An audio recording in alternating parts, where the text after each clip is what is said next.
అనుగ్రహించడం ద్వారా తెలియపరిచింది. యేసుక్రీస్తు ప్రభు ఈ లోకములో పరిశుద్ధుడిగా జన్మించాడండి. యేసుక్రీస్తు ప్రభు 33.5 సంవత్సరము జీవిస్తే ఆయన అంటాడు, నాలో పాపం ఉందని మీలో ఎవరైనా నేరస్థాపన చేయగలరా?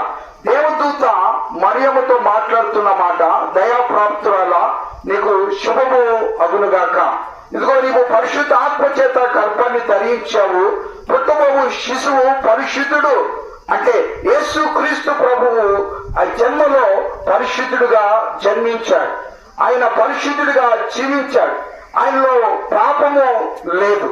పాపరహితుడుగా ఆయన నా పాపముల కొరకు పాపానికి శిక్షను అనుభవించినటువంటి వాడుగా ఆయన పరిశుద్ధ గ్రంథములో కనబడుతున్నాడు. మానవుని పాపములను మోసుకొని పోయే దేవుని గొర్రెపిల్ల అని యోహాను లోకానికి యేసుక్రీస్తు ప్రభుని పరిచయం చేస్తున్నాడు. ఇదిగో లోక పాపమును మోసుకొని పోవు దేవుని గొర్రెపిల్ల.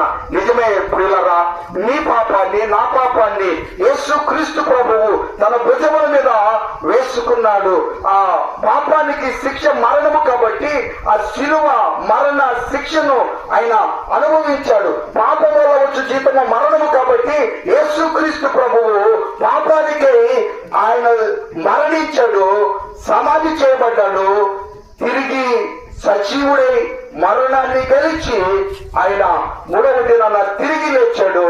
40 దినాలు అనేక మందికి, 500 మంది కంటే ఎక్కువ మందికి ఆయన కనిపించి తన దైవత్వాన్ని రుజువుపరుచుకుని పరలోకమునకు ఎక్కి వెళ్లి ప్రతి మనిషిని కొరకు